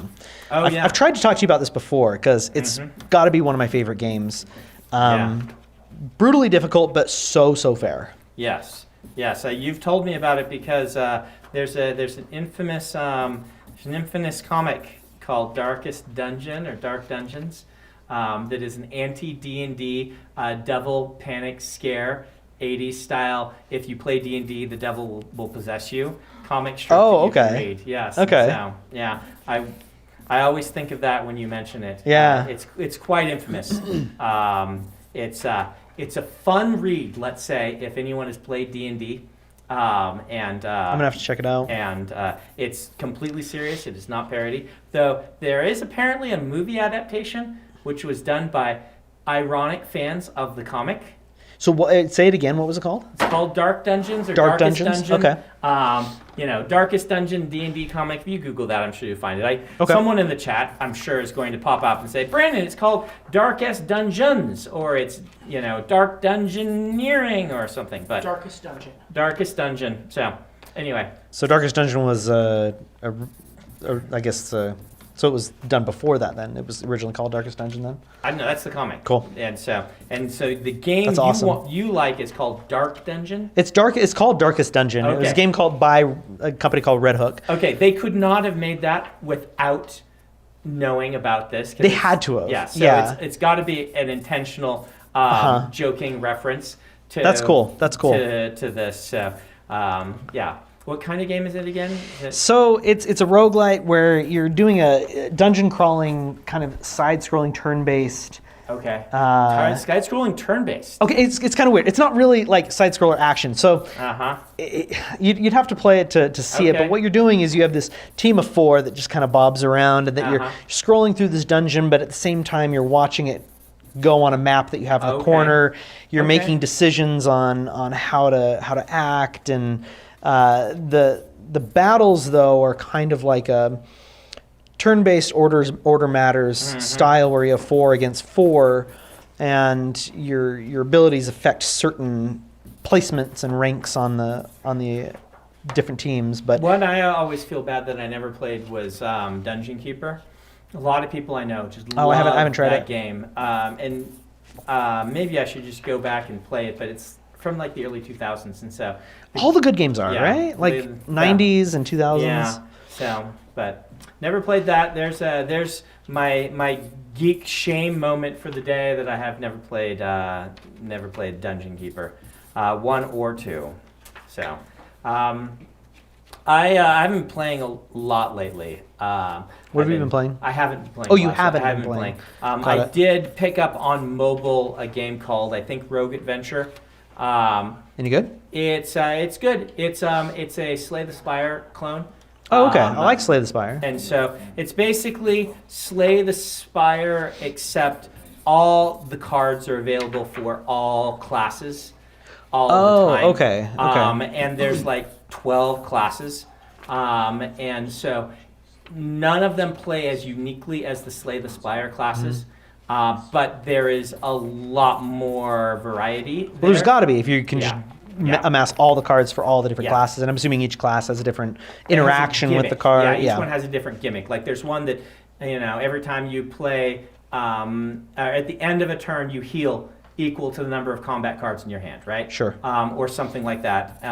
So it's good. It's well designed. I feel bad because it is kind of one of these clones, right? Where Slay the Spire is one of these revolutionary, awesome things created, and now there's a bunch of things that are just like, we're doing that also. Yeah. But I got it in my Google Game Pass, so I got it with no ads and things Yep, like that, yep. which is how I exclusively play now. I am so tired of. I just will not download a game that is ad supported or Yeah. microtransactions supported So anymore. my problem with microtransactions is that you are paying Yeah. not to play the game. Yeah. Like it doesn't it's never really computed with me. I've always been frustrated with the idea of you want my money so I don't Yeah. play your game. Now I will make exceptions. Like I will play a game that is free but is supported by cosmetics. yeah, I think that's absolutely. I think that's cosmetics are a that's good, great neutral ground for that. Yeah. A good neutral way. I will play a game that is free and then you can buy expansions too, or things Sure. like that, right? Sure. Or whatnot. Like if, for instance, Slay the Spire was like, hey, it's free. If you want to play this class is $10, right? I can buy the class and I can play with them as long as I want. That's totally above board and totally fair. Yeah. But what I hate are all of these games that just try to nickel and dime you at every moment and are like, buy this, currency, and then, you will be able to not play the game, like you say. Exactly. You can speed up this thing if you buy the gemstones, and their incentive is to make the game miserable for you, yet somehow addictive at the same time. And I'm just not on board. I've read some articles on people who study the psychology of buying with this, and then there's other articles talking about certain games like Borderlands where they Yeah. study the psychology of how to get you most engrossed into the game. And I Yeah. feel like a lot of the transition with some of these mobile games, it's less about trying to get you engrossed in the game and more about just clickbait type options. But I love the psychology of figuring out certain thresholds. Yeah. I mean, it was kind of depressing though, because I found out that Yeah. Borderlands, they won't. You could take a rocket to the face, and if you have X amount of life, it will not really kill you. It'll give you this like near-death experience because the adrenaline is Yeah. better with those. And I'm like, man, I was cheated all this time. I thought it was just awesome, surviving all these, engagements and stuff. But Yeah, I don't know. That's I really like the Borderlands series. Me too. I played them all. So I did play that. And our food has arrived. Ooh, look at that. Came early. Good night, everybody. Yeah, food has arrived. But yeah, and I understand the position also that game makers are in. Like, sure. AAA games these days cost so much to make. But like the indie accessible games are like Yeah. indie market is huge right now, and I love it. And there's just so much of an opportunity for people to make games. I used to do programming, and I've always wanted to make a game.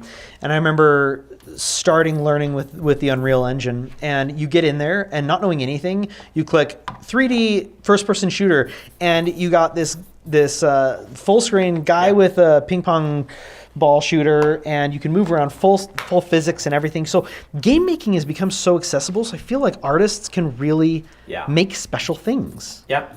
Though I will say, buying just the Google Game Pass is one of the best things I ever did. Is it? Because, yeah, it's $6 a month, and then as many games as you want, and they all have a thing on it. You can search by only them. It says these are ones with no mobile, with no ads. That's cool. And no microtransactions at all. So I've done the Xbox Game Pass, and it's the same way. Like I really like just having access to. It doesn't. I don't feel like I need it on something like PlayStation or Xbox. It's just that the mobile and in an ideal world, I would like to be paying these people, not just Game Passing it. Like the all you can eat buffet style worries me because I don't think it's ultimately good for developers. Okay. Just noticing what's happening in. You mean just quality levels?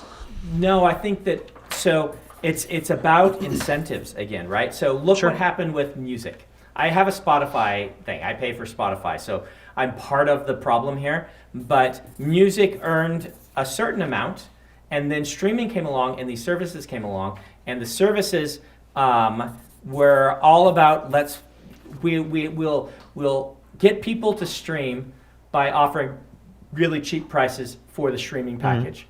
But then the prices, they're not going to raise them. They'll lose, Right. And the end of the day, musicians make a lot less. They just make a lot less than I they used see. to, which is not as catastrophic for them because touring was such a big part of how musicians made their money. But I know, for instance, like that there are, pay all you can eat buffets of novels, and I know they pay about half as much to the authors as for every book consumed, or whatever. And a lot of authors out there cannot take a 50% hit in their income. So what do? They have to write twice as many books. Well, then it In the same incentivizes. amount of time. Yeah, and then it incentivizes a rushed, doubling your efforts. So your books aren't going to be the quality that they were before. They're going to be half the quality. I worry about the all-you-can-eat buffet just model, where, like me with these games, I'm not paying for the game. I'm paying for the Game Pass. I'm paying Google, not the developer, right? Right. I am Google's customer. The developer, I am not the developer's customer. And conceptually, that worries me. But on mobile is full of so much junk. Finding the jewels, the diamonds in the rough, is so difficult. It used to be. And now with Game Pass, almost every one that I download is good. And a lot of them are excellent. Because they are the games that you can have all of the microtransactions stripped away, and they're still fun. Are the only games that work, right? Huh. They're the only games that people are playing, so they're the only ones that rise in the lists, and things like that. Because And I've really lost hope in mobile games, so I have to try that. Because I can give you a list that I've played actually I'd like that. of 10 really solid. This is how Ticket to Earth, which I've talked about, is amazing. Okay. Bad title. I still think bad title, but probably the single best mobile gaming experience I've ever had. And it's the first one that I downloaded after the Game Pass because Google's like, hey, you can get this game for free with Game Pass. I'm like, oh, I've heard a few times about this game. It is just a work of pure genius. Ticket to Earth. Ticket to Earth, yeah. Okay. Yeah, I've talked about it before on the stream. I think it's just awesome. But there are lots of others that I thought were really good too, like Space Marshals was really good. The Kingdom Rush games are all good, and they're on this. I'd played them all before, but I played through them again, right? Cool. Those are good games. They're games made to be a game experience rather than just how can I somehow Skinner box someone. And Rogue Adventure is a good game. You should probably buy Slay the Spire first on mobile, because it is on mobile and it is okay. I just played it on console. It is just spectacular, and they deserve your support.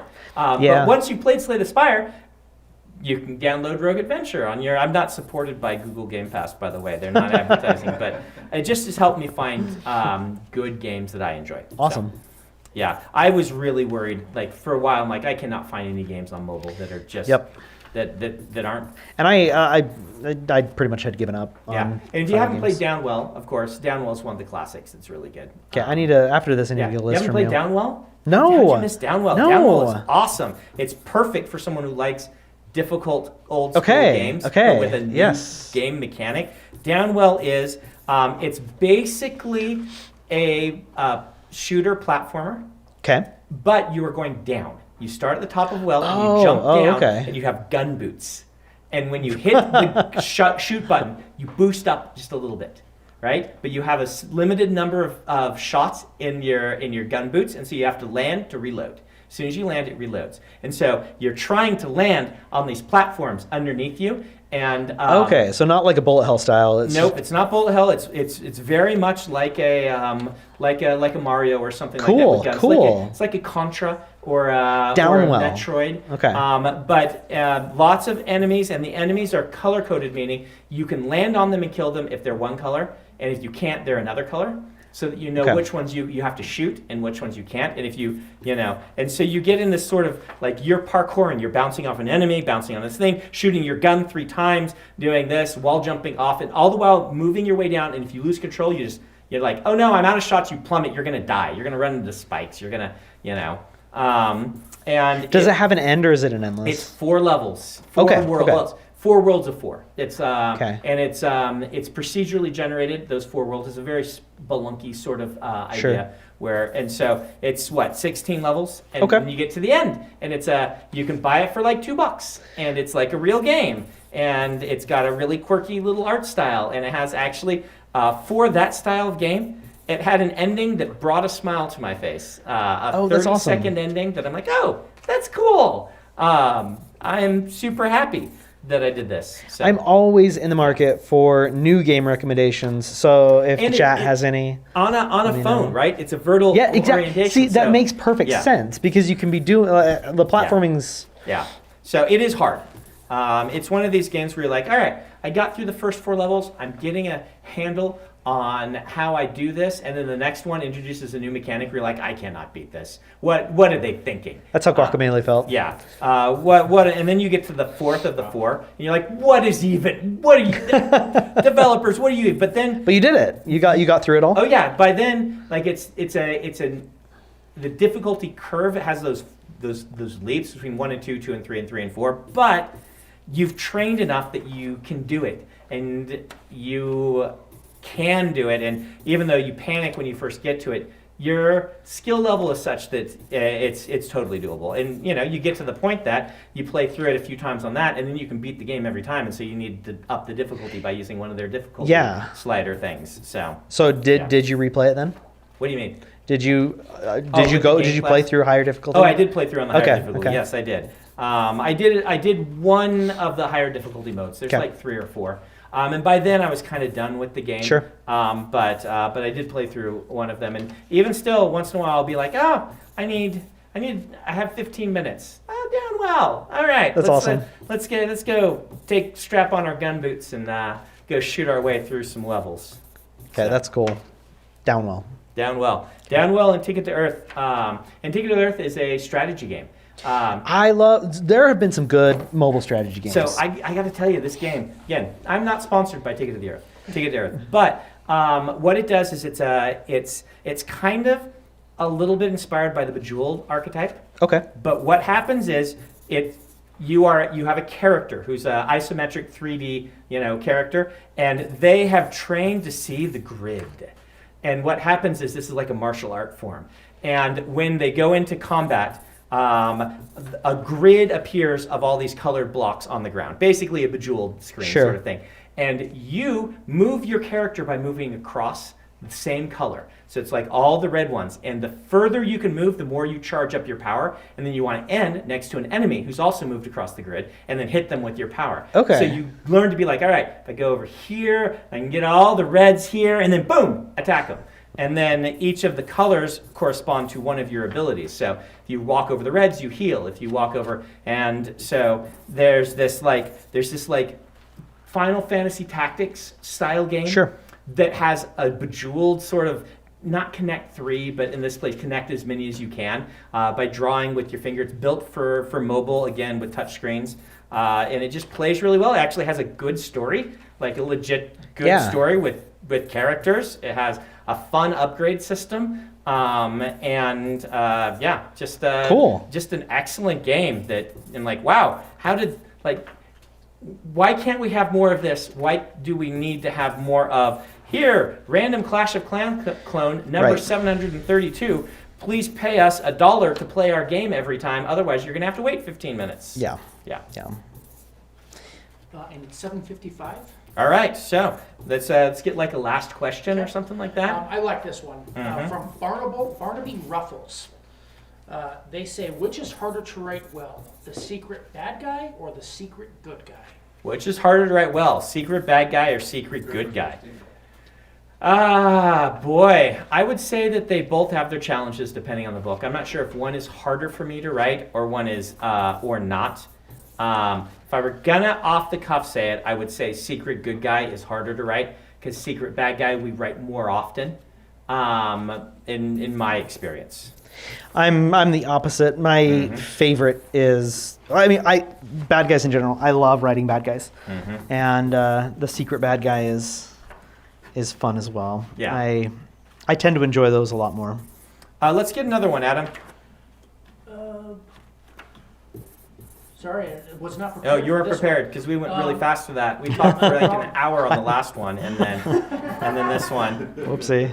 But while Adam's doing that, everyone, if you weren't aware, Stephen and I wrote a book, and it's available on Audible right now. It's called Lux. It's the 4th book in the Reckoner series, but is written to be a standalone. If you have not read any Reckoner's novels before, we would super appreciate if you are looking for something to listen to, throwing a credit toward Lux, and letting us know what you think of it. Thanks. Did you want another question, or should we? Give us one more. Okay. One more. David Herman says, how do you know when the ante has been upped enough? How do you know when the ante has been upped enough? And we're going to give you this one. This is how we're going to Sure. So this is kind of interesting. I remember on the first editorial pass that Brandon did, he talked a lot about how things were at the end of the book. Things were getting too intense. It was constant. All hope is lost. There's so much tension. And it's not just the end of the book. It's that it started too early, right? Yes. That there was constant 10 for like half the book. Yeah. Yeah. It was just. At that point, the ante was just up too much. I mean, there was too much at stake. There was too much going on. Everything was just do or die, and you got fatigue. If you do. You get that. You just have fatigue as a reader. Just having, if the stakes are always at a 10, then you get to the point that it's hard to care. It is. And you just get kind of tired because there's this emotional release that happens when that character gets out of danger, and you get to feel excited. But if that never happens, you don't get a good flow of emotions through the book, and you don't want a book to constantly. When they say page turner, they don't mean that it's constantly in danger. Or if they do, it's a short book. Sometimes Yeah. you'll get these thrillers that are like 70,000 words, and they manage to keep it up the whole 70,000 words. It works well in a movie. There's movies that are almost constant. Sure. And John Wick. it can work. Yeah. But the longer you go with it, the worse it works, if that Sure. makes sense. And then we ended up making this one longer than all the other Reckoner's books, and so Yeah. it definitely needed to have those. We needed some moments yeah. in between. Yeah. That great answer. Way to bring it back to Lux. Available now. Number 9. Audible. On Audible. Number 9. Number 9. All right. Ugh. Thank you guys. We will be back in next month for another live stream. Thank you, Stephen. Thanks for having me. joining Appreciate it. on this thing. We're gonna go get some dinner. Yep. Take care, guys.